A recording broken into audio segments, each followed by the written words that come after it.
अस्सलाम वालेकुम नाज़रीन, आपका मेज़बान मुजाहिदुल हसन आपकी खिदमत में हाजिर है और आप देख रहे हैं एसपी न्यूज़। नाज़रीन, इस वक्त मैं रावलपिंडी में मौजूद हूँ जहाँ पे इमरान खान साहब जलसा कर रहे हैं और आप देख सकते हैं कि रावलपिंडी को जगह जगह से कंटेनर लगा के बंद कर दिया गया है। रास्ता नहीं दिया जा रहा था, लेकिन कारकुनान पुरजोश नज़र आ रहे हैं और आप देख सकते हैं कि कारकुनान ने कंटेनर जो है अपने हाथों से साइड पर किया है और उठा के कंटेनर फेंका है। ये इस बात का सबूत है कि कारकुनान किसी भी हमले से, किसी भी खौफ से नहीं डरते और इमरान खान साहब के नक्शे कदम पर चलते हुए कारकुनान जो है वो कई जंजीरों को तोड़ चुके हैं और तोड़ने की कोशिश कर रहे हैं। आप देख सकते हैं कि कारकुनान ने किस तरह कंटेनर को पकड़ा और हाथों की मदद से कंटेनर साइड पर कर दिया। इतनी ताकत कैसे आ गई? अल्लाह की तरफ से ये ताकत दी हुई है ताकि इमरान खान साहब खुद जो हैं वो इक़्तिदार में आएँ और कारकुनान जो हैं वो इमरान खान साहब का साथ दे रहे हैं।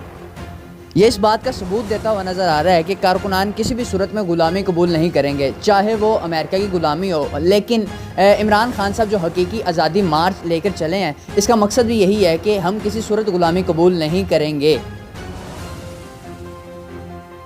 आज हम भी इस मार्च में मौजूद थे। हमने देखा कि कई शहरों से लोग जो हैं वो इस मार्च में उन्होंने शिरकत की और कई सहाफ़ियों ने, कई मीडिया चैनल्स ने इंकशाफात किए कि इतने लोग हैं इस मार्च में, इतने लोग हैं, इतने लोग हैं। लेकिन हम आपको करेक्ट जो आवाम थी, करेक्ट लोग थे, करेक्ट तादाद थी, वो आपको बताते चलें कि इस मार्च में तकरीबन 50 से 60 लाख अफराद ने शिरकत की, जो कि इस बात की नुमाइंदगी कर रहे थे कि हम किसी भी सूरत में ग़ुलामी को कबूल नहीं करेंगे। आप देख सकते हैं कि कारकुनान का जोशो जज्बा अपनी जगह, कारकुनान जो है वो नारे लगाते हुए दिखाई दे रहे हैं और जिस तरह हाथों की मदद से कारकुनान ने कंटेनर को साइड पे किया, इस बात की अक्कासी करता है कि हम किसी भी सूरत में ग़ुलामी कबूल नहीं करेंगे, चाहे हमारी जान चली जाए।